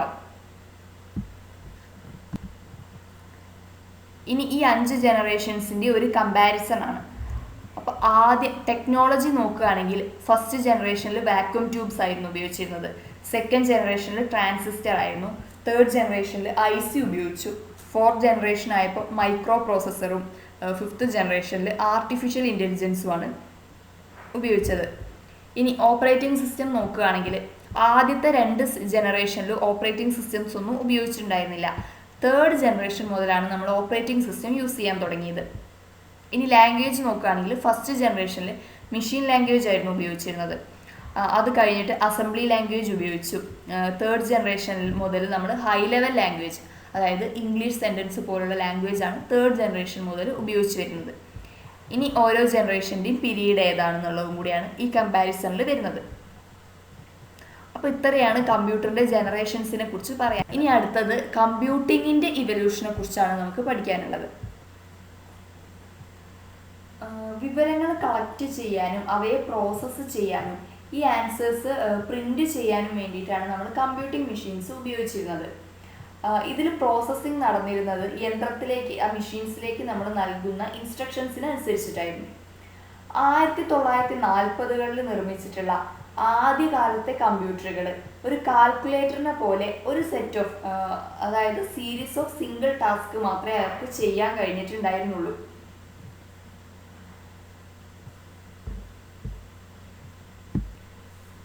പിന്നീട് ജോൺ വോൺ ന്യൂമാൻ്റെ സ്റ്റോർഡ് പ്രോഗ്രാം എന്ന് പറഞ്ഞുള്ള കൺസെപ്റ്റ് യൂസ് ചെയ്തിട്ടാണ് ഈ പ്രോബ്ലത്തിനെ നമ്മൾ എന്ത് ചെയ്തിരുന്നത്, ഓവർകം ചെയ്തിട്ടുണ്ടായിരുന്നത്. ഈ ആശയം അനുസരിച്ചിട്ട് ഡാറ്റയും പ്രോഗ്രാമും മെമ്മറിയിലായിരുന്നു സ്റ്റോർ ചെയ്ത് വെച്ചിട്ടുണ്ടായിരുന്നത്. പ്രോഗ്രാം എന്ന് പറയുന്നത് എന്താണ്? Set of detailed instructions given to computer for executing a specific task. ഒരു ടാസ്ക് ചെയ്യുന്നതിന് നമ്മൾ കമ്പ്യൂട്ടറിലേക്ക് കൊടുക്കുന്ന സെറ്റ് ഓഫ് ഇൻസ്ട്രക്ഷൻസിനെയായിരുന്നു പ്രോഗ്രാം എന്ന് പറയുന്നത്. അഗസ്റ്റ അഡാക്കിങ്ങിനെയായിരുന്നു വേൾഡിലെ ഫസ്റ്റ് കമ്പ്യൂട്ടർ പ്രോഗ്രാമർ എന്നറിയപ്പെട്ടിരുന്നത്. അത് നമ്മൾ ഓൾറെഡി പറഞ്ഞു കഴിഞ്ഞു. ചാൾസ് ബാബേജിൻ്റെ അസിസ്റ്റൻ്റ് ആയിരുന്നു. അനലിറ്റിക്കൽ എഞ്ചിൻ്റെ നിർമ്മാണത്തിലായിരുന്നു അവർ ആദ്യമായിട്ട് തൻ്റെ പ്രോഗ്രാംസ് എഴുതിയിരുന്നത്. അപ്പോൾ അവർ അന്ന് കാലത്ത് തയ്യാറാക്കിയിരുന്ന നോട്ടുകളെയായിരുന്നു ആദ്യത്തെ അൽഗോരിതമായിട്ട് കണക്കാക്കപ്പെടുന്നത്. അടുത്തതാണ് പ്രോഗ്രാമിംഗ് ലാംഗ്വേജസ്. കമ്പ്യൂട്ടറിന് വേണ്ട നിർദ്ദേശങ്ങൾ, അതായത് ഇൻസ്ട്രക്ഷൻസ് നൽകാൻ വേണ്ടി തയ്യാറാക്കിയിട്ടുള്ള ആർട്ടിഫിഷ്യൽ ലാംഗ്വേജുകളെയാണ് പ്രോഗ്രാമിംഗ് ലാംഗ്വേജുകൾ എന്ന് പറയാം. അപ്പോൾ കമ്പ്യൂട്ടറിൽ ഉപയോഗിച്ചിട്ടുള്ള ആദ്യത്തെ പ്രോഗ്രാമിംഗ് ലാംഗ്വേജ് മെഷീൻ ലാംഗ്വേജ് ആയിരുന്നു. ഈ മെഷീൻ ലാംഗ്വേജിൽ 0ഉം 1ഉം ആയിരുന്നു ഉണ്ടായിരുന്നത്. അത് കഴിഞ്ഞ് വന്നിട്ടുള്ള പ്രോഗ്രാമിംഗ് ലാംഗ്വേജ് ആണ് അസംബ്ലി ലാംഗ്വേജ്. ഈ അസംബ്ലി ലാംഗ്വേജ് ഇംഗ്ലീഷ് ലൈക്ക് വേർഡ്സുകൾ ഉപയോഗിച്ചിട്ടാണ് അസംബ്ലി ലാംഗ്വേജ് ഉണ്ടായിട്ടുള്ളത്. അത് കഴിഞ്ഞിട്ട് വന്നതായിരുന്നു ഹൈ ലെവൽ ലാംഗ്വേജ്. അതിലും ഇംഗ്ലീഷ് ലൈക്ക് വേർഡ്സുകളും ഇൻസ്ട്രക്ഷൻസും യൂസ് ചെയ്തിട്ടായിരുന്നു ഹൈ ലെവൽ ലാംഗ്വേജും ഉണ്ടായിരുന്നത്. ഇനി മെഷീൻ ലാംഗ്വേജ്, ഇതിനെ നമ്മൾ ലോ ലെവൽ ലാംഗ്വേജ് എന്നും പറയുന്നുണ്ട്. ഈ മെഷീൻ ലാംഗ്വേജിൽ നമ്മൾ പറഞ്ഞു ബൈനറി നമ്പേഴ്സ് ആയിട്ടുള്ള 0ഉം 1ഉം ചേർന്നിട്ടാണ് മെഷീൻ ലാംഗ്വേജുകൾ ഉണ്ടായിരുന്നത്. ഈ ലാംഗ്വേജിൻ്റെ കണ്ടുപിടുത്തം പ്രോഗ്രാമിങ്ങിൻ്റെ സ്പീഡും അതുപോലെ തന്നെ എഫിഷ്യൻസിയും ഒരുപാട് കൂട്ടാൻ സഹായിച്ചിട്ടുണ്ട്. എന്നാൽ അതുപോലെ തന്നെ ഈ ലാംഗ്വേജിന് ഒരുപാട് ഡിസഡ്വാൻറ്റേജസും ഉണ്ടായിരുന്നു. ഇതിൽ എന്തെങ്കിലും ഒരു എറർ കണ്ടുപിടിക്കാനും ഇനി കണ്ടുപിടിച്ചാൽ തന്നെ ആ എറർ ക്ലിയർ ചെയ്യാനും വളരെ പ്രയാസമായിരുന്നു. കാരണം സീറോസും വൺസും ആയിരുന്നു ഉണ്ടായിരുന്നത്. അതുപോലെ തന്നെ ഈ പ്രോഗ്രാം കാണുമ്പോൾ അത് എന്തിനു വേണ്ടി എഴുതിയതാണെന്നോ അതിൻ്റെ മീനിങ്ങോ നമുക്ക് പെട്ടെന്ന് മനസ്സിലാക്കാൻ കഴിയില്ല. പ്രോഗ്രാമർക്ക് കമ്പ്യൂട്ടറിൻ്റെ ആർക്കിടെക്ചറിനെ പറ്റി വലിയ നോളേജ് ഉണ്ടെങ്കിൽ മാത്രമേ പ്രോഗ്രാം എഴുതാൻ കഴിയുമായിരുന്നുള്ളൂ. അതുപോലെ തന്നെ മെഷീൻ ലാംഗ്വേജ് മെഷീൻ ഡിപ്പെൻഡൻ്റ് ആണ്. അതായത് ഒരു മെഷീനിന് വേണ്ടി എഴുതിയിട്ടുള്ള ഒരു പ്രോഗ്രാമിനെ നമുക്ക് മറ്റൊരു മെഷീനിൽ ഇംപ്ലിമെൻ്റ് ചെയ്യാൻ കഴിയില്ല. അതുകൊണ്ടാണ് അതിനെ മെഷീൻ ഡിപ്പെൻഡൻ്റ് എന്ന് പറയുന്നത്. അപ്പോൾ ഈ ചിത്രത്തിൽ കാണിച്ചിരിക്കുന്നതാണ് ഒരു മെഷീൻ ലാംഗ്വേജിന് എക്സാമ്പിൾ എന്ന് പറയുന്നത്. ഇനി പ്രോഗ്രാമിംഗ് കുറച്ചുകൂടി എളുപ്പമാക്കാൻ വേണ്ടിയിട്ട് 1നും 0നും പകരം കൃത്യമായ അർത്ഥം നിർവചിച്ചിട്ടുള്ള ഇംഗ്ലീഷ് കോഡുകൾ ഉപയോഗിച്ചിരുന്ന ലാംഗ്വേജ് ആണ് അസംബ്ലി ലാംഗ്വേജ് എന്ന് പറയുന്നത്. എന്നാൽ ഈ അസംബ്ലി ലാംഗ്വേജ് മെഷീൻ ഡിപ്പെൻഡൻ്റ് ആയിരുന്നു. അതായത് ഒരു സിസ്റ്റത്തിന് വേണ്ടി എഴുതിയിട്ടുള്ള പ്രോഗ്രാം മറ്റൊരു സിസ്റ്റത്തിൽ നമുക്ക് ഉപയോഗിക്കാൻ പറ്റില്ല. പക്ഷേ മെഷീൻ ലാംഗ്വേജിനെ അപേക്ഷിച്ച് അസംബ്ലി ലാംഗ്വേജിൽ പ്രോഗ്രാംസ് എഴുതാൻ കുറച്ചുകൂടി എളുപ്പമായിരുന്നു. ഈ കാണുന്നത് 2 നമ്പേഴ്സ് ആഡ് ചെയ്യുന്നതിന് വേണ്ടിയുള്ള ഒരു അസംബ്ലി കോഡാണ്. ഇതിൽ 2 വേരിയബിൾസ് ഉണ്ട്, എയും ബിയും. മൂവ് A#45H എന്ന് പറഞ്ഞാൽ അതിനെ നമ്മൾ രജിസ്റ്ററിലേക്ക് സ്റ്റോർ ചെയ്യുകയാണ്. 2 വേരിയബിൾസിന് രജിസ്റ്ററിലേക്ക് സ്റ്റോർ ചെയ്തു. അത് കഴിഞ്ഞിട്ട് അത് രണ്ടും നമ്മൾ ആഡ് ചെയ്തിട്ട് വീണ്ടും ആ റിസൾട്ടിനെ മൂവ് ചെയ്യുന്നതാണ് ഈ കോഡിൻ്റെ മീനിങ് എന്ന് പറയുന്നത്. അതായത് 2 നമ്പേഴ്സ് ആഡ് ചെയ്യാൻ വേണ്ടിയിട്ടുള്ള അസംബ്ലി ലാംഗ്വേജ് കോഡാണ് ഈ തന്നിട്ടുള്ളത്. അത് കഴിഞ്ഞിട്ട് വന്നിട്ടുള്ള ലാംഗ്വേജ് ആണ് ഹൈ ലെവൽ ലാംഗ്വേജ് എന്ന് പറയുന്നത്. ഈ ഹൈ ലെവൽ ലാംഗ്വേജിൽ ഇംഗ്ലീഷിലേതുപോലുള്ള വേർഡ്സുകൾ ഉപയോഗിച്ചിരുന്നു. പോലെ തന്നെ മെഷീനുമായിട്ട് അതിന് വല്ലാത്തൊരു ബന്ധമില്ലാത്ത പ്രോഗ്രാമുകൾ തയ്യാറാക്കാൻ, അതായത് മെഷീൻ ഇൻഡിപെൻഡൻ്റ് ആയിട്ടുള്ള പ്രോഗ്രാമുകൾ തയ്യാറാക്കാൻ ഹൈ ലെവൽ ലാംഗ്വേജിന് കഴിഞ്ഞു. ഹൈ ലെവൽ ലാംഗ്വേജ് പഠിക്കാനും ഉപയോഗിക്കാനും മറ്റു 2 ലാംഗ്വേജിനെ അപേക്ഷിച്ച് എളുപ്പമായിരുന്നു. കമ്പ്യൂട്ടർ ഹാർഡ്വെയറിനെ പറ്റി വലിയ അറിവില്ലാത്ത ഒരാൾക്കും ഈ ഹൈ ലെവൽ ലാംഗ്വേജ് ഉപയോഗിച്ചിട്ട് പ്രോഗ്രാമുകൾ തയ്യാറാക്കാൻ പറ്റുമായിരുന്നു. Rear admiral doctor grace hopper ആണ് A0 എന്ന് പറഞ്ഞിട്ടുള്ള പ്രോഗ്രാമിംഗ് ലാംഗ്വേജ് ആദ്യമായിട്ട് തയ്യാറാക്കിയത്. ഇതായിരുന്നു ആദ്യത്തെ ഹൈ ലെവൽ ലാംഗ്വേജ് എന്ന് പറയുന്നത്. ഹൈ ലെവൽ ലാംഗ്വേജിനുള്ള മറ്റ് എക്സാമ്പിൾ ആയിരുന്നു ഫോർട്രാനും ലിസ്പും ഒക്കെ. അപ്പോൾ ഈ തന്നിട്ടുള്ളത് 2 നമ്പേഴ്സ് ആഡ് ചെയ്യുന്നതിന് വേണ്ടിയിട്ടുള്ള ഒരു ഹൈ ലെവൽ ലാംഗ്വേജിൽ എഴുതിയിട്ടുള്ള ഒരു പ്രോഗ്രാമാണ്. അപ്പോൾ ഇതിൽ 3 വേരിയബിൾസ് ഉണ്ട്. ആ 3 വേരിയബിൾസിനെയും മൂന്നാമത്തെ വേരിയബിളിൽ 2 നമ്പേഴ്സ് ആഡ് ചെയ്തതിൻ്റെ റിസൾട്ട് സ്റ്റോർ ചെയ്യും, അത് പ്രിന്റ് ചെയ്യുകയാണ് ചെയ്തത്. അപ്പോൾ ഇതാണ് ഹൈ ലെവൽ ലാംഗ്വേജ്. ഇനി അടുത്തത് അൽഗോരിതം ആൻഡ് കമ്പ്യൂട്ടർ പ്രോഗ്രാംസ്. നമ്മളിപ്പോൾ കമ്പ്യൂട്ടറിൽ ഒരു പ്രോഗ്രാം എഴുതുകയാണെങ്കിൽ ചെറിയ ടാസ്കുകളുടെ പ്രോഗ്രാമുകളൊക്കെ ആണെങ്കിൽ നമുക്കത് വളരെ സിമ്പിളായിട്ട് നേരിട്ട് തന്നെ പ്രോഗ്രാമായിട്ട് എഴുതാൻ കഴിയും. എന്നാൽ വലിയ കോംപ്ലക്സ് ടാസ്കുകൾ വരുമ്പോൾ നമുക്ക് ആ പ്രോഗ്രാമിങ്ങിൽ എവിടെ നിന്ന് തുടങ്ങണം, അല്ലെങ്കിൽ ഒരു സ്റ്റെപ്പ് കഴിയുമ്പോൾ ഏത് സ്റ്റെപ്പ് ചെയ്യണം എന്നുള്ള കൺഫ്യൂഷൻസ് ഒക്കെ വരും. അവിടെയാണ് അൽഗോരിതത്തിൻ്റെ പ്രസക്തി വരുന്നത്. അതായത് ആദ്യം നമ്മൾ ആ പ്രശ്നം എങ്ങനെയാണ് സോൾവ് ചെയ്യുന്നത് എന്ന് സ്റ്റെപ്പ് ബൈ സ്റ്റെപ്പായിട്ട് എഴുതുക. ഇങ്ങനെ സ്റ്റെപ്പ് ബൈ സ്റ്റെപ്പായിട്ട് എഴുതുന്നതിനെയാണ് അൽഗോരിതം എന്ന് പറയുന്നത്. അതായത് ആ പ്രോബ്ലത്തിനുള്ള സ്റ്റെപ്പ് ബൈ സ്റ്റെപ്പ് സൊല്യൂഷനെയാണ് നമ്മൾ അൽഗോരിതം എന്ന് പറയുന്നത്. അത് കഴിഞ്ഞിട്ട് ഈ അൽഗോരിതത്തിന് നമ്മൾ പ്രോഗ്രാമിംഗ് ലാംഗ്വേജ് ഉപയോഗിച്ചിട്ട് പ്രോഗ്രാമായി കൺവേർട്ട് ചെയ്തിട്ടാണ് നമ്മൾ ഇൻസ്ട്രക്ഷൻസ് ആയിട്ട് കമ്പ്യൂട്ടറിലേക്ക് കൊടുക്കുന്നത്. അപ്പോൾ ഈ പ്രോഗ്രാമിങ്ങിൽ വളരെ ഇമ്പോർട്ടൻ്റ് ആയിട്ടുള്ള ഭാഗമാണ് ഈ അൽഗോരിതം ക്രിയേറ്റ് ചെയ്യുക എന്നുള്ളത്. അതായത് ആ പ്രോബ്ലത്തിൻ്റെ സൊല്യൂഷൻ എന്താണെന്നുള്ളത് സ്റ്റെപ്പ് ബൈ സ്റ്റെപ്പ് ആയിട്ട് എഴുതുന്നതിനെയാണ് അൽഗോരിതം എന്ന് പറയുന്നത്. Theory of computing. വിവിധ തരത്തിലുള്ള കമ്പ്യൂട്ടേഷൻസ് മോഡലുകളും അതുപോലെ തന്നെ അതുമായി ബന്ധപ്പെട്ടിട്ടുള്ള അൽഗോരിതംസും ഉപയോഗിച്ചിട്ട് ഒരു പ്രോബ്ലത്തെ എങ്ങനെയാണ് എഫിഷ്യൻ്റ് ആയിട്ട് സോൾവ് ചെയ്യുന്നത്, അതിനെയാണ് ആ വിഷയത്തെ കൈകാര്യം ചെയ്യുന്ന ആ ഒരു കമ്പ്യൂട്ടർ സയൻസിൻ്റെ ബ്രാഞ്ചിനെയാണ് തിയറി ഓഫ് കമ്പ്യൂട്ടേഷൻ എന്ന് പറയുന്നത്. ഇതിൽ അലൻ ട്യൂറിംഗ് കണ്ടുപിടിച്ചിട്ടുള്ള ട്യൂറിംഗ് മെഷീൻ എന്ന മോഡലാണ് ഈ മേഖലയിൽ പൊതുവെ കൂടുതലായിട്ട് പരീക്ഷിക്കപ്പെട്ടിട്ടുള്ളത്. അലൻ ട്യൂറിങ്ങിൻ്റെ മെയിൻ ആയിട്ടുള്ള കോൺട്രിബ്യൂഷൻ എന്ന് പറയുന്നത് കമ്പ്യൂട്ടർ സയൻസിൻ്റെ ഡെവലപ്മെൻറ്റിൽ വളരെ സിഗ്നിഫിക്കൻ്റ് ആയിട്ടുള്ള കോൺട്രിബ്യൂഷൻസ് നൽകാൻ അലൻ ട്യൂറിങ്ങിന് കഴിഞ്ഞിട്ടുണ്ട്. 1950 അലൻ ട്യൂറിംഗ് മുമ്പോട്ട് വെച്ച ഒരു ചോദ്യമുണ്ട്, ക്യാൻ മെഷീൻ തിങ്ക്, അതായത് യന്ത്രങ്ങൾക്ക് ചിന്തിക്കാൻ കഴിയുമോ എന്നതായിരുന്നു. പിന്നീട് നടന്നിട്ടുള്ള പ്രവർത്തനങ്ങൾ കമ്പ്യൂട്ടിംഗ് മെഷീൻ്റെ ഇൻ്റലിജൻസിൻ്റെ പഠനത്തിന് കൃത്യമായ ഒരു അടിത്തറ നൽകിയിട്ടുണ്ട്. അദ്ദേഹത്തിൻ്റെ ഒരു ചെറിയ നിരീക്ഷണത്തിലൂടെ യന്ത്രങ്ങളുടെ ബുദ്ധി, അതായത് മെഷീൻസിൻ്റെ ഇൻ്റലിജൻസ് അളക്കാൻ അലൻ ട്യൂറിംഗ് ഒരു ശ്രമം നടത്തിയിരുന്നു. ഈ ടെസ്റ്റിനെയായിരുന്നു ട്യൂറിംഗ് ടെസ്റ്റ് എന്ന് പറഞ്ഞിരുന്നത്. ഈ ട്യൂറിംഗ് ടെസ്റ്റിൽ എന്താ ഉണ്ടായിരുന്നതെന്ന് വെച്ചാൽ, ഈ പരീക്ഷണത്തിൽ ഒരു മനുഷ്യനായിട്ടുള്ള ഒരു ചോദ്യകർത്താവ് ഉണ്ടാവും. മത്സരാർത്ഥികളായിട്ട് ഒരു കമ്പ്യൂട്ടറും മറ്റൊരു മനുഷ്യനുമായിരിക്കും ഉണ്ടാവുക.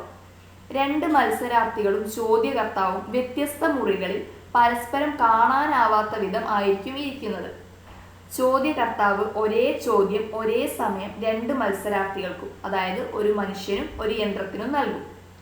ഉത്തരം നൽകുന്നതിന് അനുവദിക്കപ്പെട്ട സമയത്തിന് ശേഷം മത്സരാർത്ഥികളിൽ ഏതാണ് കമ്പ്യൂട്ടർ എന്നും ഏതാണ് മനുഷ്യനെന്നും ചോദ്യകർത്താവിന് തിരിച്ചറിയാൻ കഴിഞ്ഞില്ല എങ്കിൽ മത്സരാർത്ഥിയായ കമ്പ്യൂട്ടർ ട്യൂറിംഗ് ടെസ്റ്റിൽ വിജയിച്ചതായിട്ട് കണക്കാക്കും.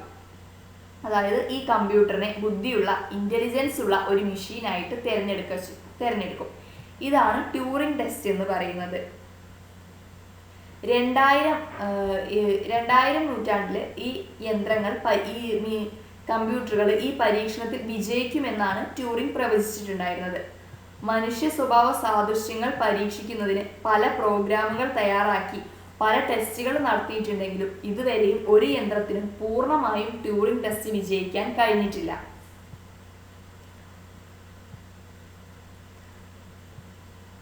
ഇതുകൊണ്ടൊക്കെ തന്നെയാണ് അലൻ ട്യൂറിങ്ങിനെ മോഡേൺ കമ്പ്യൂട്ടർ സയൻസിൻ്റെയും അതുപോലെ തന്നെ ആർട്ടിഫിഷ്യൽ ഇൻ്റലിജൻസിൻ്റെയും ഫാദർ എന്ന് അറിയപ്പെടുന്നത്. ഇനി അടുത്തത് നമുക്ക് ട്യൂറിംഗ് മെഷീനാണ് നോക്കാനുള്ളത്. 1936 അലൻ ട്യൂറിംഗ് സംഭാവന ചെയ്ത ഒരു കമ്പ്യൂട്ടർ മോഡലാണ് ട്യൂറിംഗ് മെഷീൻ. ഇത് ഇപ്പോഴത്തെ കമ്പ്യൂട്ടറിന്റെ ഒരു ഐഡിയൽ മോഡൽ എന്നാണ് ഇതിനെ അറിയപ്പെടുന്നത്. ഏതൊരു കമ്പ്യൂട്ടേഷൻ പ്രോസസ്സും കുറേ സ്റ്റെപ്പുകളിലൂടെ നടക്കാമെന്നും ഓരോ സ്റ്റെപ്പിനും ഇടയിൽ കിട്ടുന്ന ഡാറ്റ ശേഖരിച്ച് അത് വീണ്ടും യന്ത്രത്തിലേക്ക് നൽകി, അതായത് ഇൻ്റർമീഡിയറ്റ് റിസൾട്ട് വീണ്ടും യന്ത്രത്തിലേക്ക് നൽകി യന്ത്രത്തിനെ പുതിയ സ്റ്റേജിലേക്ക് എത്തിക്കാമെന്നും ഈ പ്രവർത്തനം ആവർത്തിച്ച് അവസാനം ഫൈനൽ റിസൾട്ടിലേക്ക് എത്താമെന്നുമാണ് അലൻ ട്യൂറിംഗ് ചിന്തിച്ചിരുന്നത്. യഥാർത്ഥത്തിൽ അന്നത്തെ ട്യൂറിംഗ് മെഷീനിലെ തുടർച്ചയായ നിർദ്ദേശങ്ങൾക്കനുസരിച്ച് പേപ്പർ ടേപ്പിന് മുകളിൽ ചിഹ്നങ്ങൾ എഴുതിയിട്ടുണ്ടായിരുന്നു. എഴുതാനുള്ള ഒരു കഴിവായിരുന്നു ട്യൂറിംഗ് മെഷീന് ഉണ്ടായിട്ടുണ്ടായിരുന്നത്. ഈ ട്യൂറിംഗ് മെഷീനിൽ ഒരു ഇൻഫിനിറ്റ്ലി ലോങ് ടേപ്പ് ഉണ്ടായിരുന്നു. ഇതാണ് മെമ്മറി ആയിട്ട് ആക്ട് ചെയ്തിട്ടുണ്ടായിരുന്നത്. ഈ ടേപ്പിലെ സെല്ലുകൾ തുടക്കത്തിൽ ബ്ലാങ്ക് ആയിട്ടായിരുന്നു ഉണ്ടായിരുന്നത്. പിന്നീട് ഇതിൽ ഓരോ സെല്ലുകളിലും ഇൻസ്ട്രക്ഷൻസ് അനുസരിച്ച് 1ഉം 0ഉം റൈറ്റ് ചെയ്യാണ് ചെയ്തത്. ഇതിൽ 0, 1, ബ്ലാങ്ക് എന്നീ 3 സിമ്പിൾസ് ആണ് ഉപയോഗിച്ചിരുന്നത്. അതുകൊണ്ട് തന്നെ ഇതിനെ 3 സിമ്പിൾ ട്യൂറിംഗ് മെഷീൻ എന്നാണ് അറിയപ്പെട്ടിരുന്നത്. ഓരോ സ്റ്റെപ്പിലും ഹെഡിനടിയിലെ സെല്ലിനകത്തുള്ള സിമ്പിൾ റീഡ് ചെയ്യുകയും സിമ്പിൾസിൽ മാറ്റം വരുത്തിയിട്ട് ടേപ്പിനെ ഇടത്തോട്ടോ വലത്തോട്ടോ ഓരോ സെൽ വീതം നീക്കാനും ഈ ട്യൂറിംഗ് മെഷീന് കഴിയുമായിരുന്നു. അതുകൊണ്ട് തന്നെ ഈ മെഷീന് നെയ്ബറിംഗ് ആയിട്ടുള്ള നമ്പേഴ്സിനെ വായിക്കാനും അതുപോലെ തന്നെ അതിൽ എന്തെങ്കിലും തെറ്റുണ്ടെങ്കിൽ അതിനെ എഡിറ്റ് ചെയ്യാനും ഒക്കെ കഴിയുമായിരുന്നു. ഓരോ സ്റ്റെപ്പിലും ഹെഡ് എന്ത് ചെയ്യണം എന്നതിനുള്ള നിയമം അനുസരിച്ചിട്ടായിരുന്നു ട്യൂറിംഗ് മെഷീൻ പ്രവർത്തിച്ചിരുന്നത്. ട്യൂറിംഗ് മെഷീൻ്റെ പ്രവർത്തനങ്ങൾ കൺട്രോൾ ചെയ്യുന്നതിനുള്ള പ്രധാനപ്പെട്ട ഫാക്ടേഴ്സ് എന്ന് പറയുന്നത് ആ മെഷീൻ്റെ ഇപ്പോഴത്തെ സ്റ്റേറ്റ്, അതുപോലെ തന്നെ മെഷീൻ ഇപ്പോൾ റീഡ് ചെയ്യുന്ന ആ സിമ്പിൾ, അതുപോലെ തന്നെ ഈ ട്യൂറിംഗ് മെഷീൻ്റെ ഡിഫറെൻ്റ് ആയിട്ടുള്ള റൂൾസുകൾ, ഇത്രയായിരുന്നു അത് ഓരോ സ്റ്റെപ്പിലും എന്ത് ചെയ്യണം എന്ന് നിയന്ത്രിച്ചിരുന്നത്. നമ്മുടെ ഇന്നത്തെ മോഡേൺ കമ്പ്യൂട്ടർ വെച്ച് പറയുകയാണെങ്കിൽ ഈ ട്യൂറിംഗ് മെഷീനിലെ ടേപ്പ് മെമ്മറി ആയിട്ടും അതുപോലെ തന്നെ റീഡ് അല്ലെങ്കിൽ റൈറ്റ് ചെയ്യുന്നതിനുള്ള ഈ ഹെഡ്, മെമ്മറിയിൽ ഡാറ്റ ഇന്ന് നമ്മൾ റൈറ്റ് ചെയ്യാൻ യൂസ് ചെയ്യുന്ന മെമ്മറി ബസ് അതായിട്ടുമായിരുന്നു അന്നത്തെ ട്യൂറിംഗ് മെഷീനിൽ പ്രവർത്തിച്ചിരുന്നത്. അപ്പോൾ ഇത്രയാണ് നമുക്ക് ഒന്നാമത്തെ ചാപ്റ്ററിൽ പറയാനുള്ളത്. അപ്പോൾ ഈ ചാപ്റ്ററിൽ നമ്മൾ ഡിഫറെൻ്റ് ആയിട്ടുള്ള നമ്പർ സിസ്റ്റംസ് പഠിച്ചു. അതുപോലെ തന്നെ കമ്പ്യൂട്ടിംഗ് മെഷീൻസിൻ്റെ പ്രവർത്തനങ്ങൾ നമ്മൾ പരിചയപ്പെട്ടു. പിന്നെ മോഡേൺ കമ്പ്യൂട്ടറിൻ്റെ ആർക്കിടെക്ചർ എന്താണെന്ന് പഠിച്ചു. കമ്പ്യൂട്ടറിൻ്റെ ഡിഫറെൻറ്റ് ജനറേഷൻസിനെ കുറിച്ച് നമ്മൾ ചർച്ച ചെയ്തു. അതുപോലെ തന്നെ ഡിഫറെൻ്റ് ആയിട്ടുള്ള പ്രോഗ്രാമിംഗ് ലാംഗ്വേജിനെ കുറിച്ചും കമ്പ്യൂട്ടറിൻ്റെ ജനറേഷൻസിനെ കുറിച്ചും അൽഗോരിതത്തെ കുറിച്ചും നമ്മൾ വിശദമായി പഠിച്ചു. അവസാനമായിട്ട് നമ്മളിതിൽ കമ്പ്യൂട്ടേഷനെ കുറിച്ചും അലൻ ട്യൂറിങ്ങിൻ്റെ സംഭാവനകളെക്കുറിച്ചും ട്യൂറിംഗ് മെഷീനെ കുറിച്ചുമായിട്ടുള്ള കാര്യങ്ങളും നമ്മൾ പറഞ്ഞിട്ടുണ്ട്. അപ്പോൾ ഇത്രയാണ് ഫസ്റ്റ് ചാപ്റ്ററിൽ വരുന്നത്.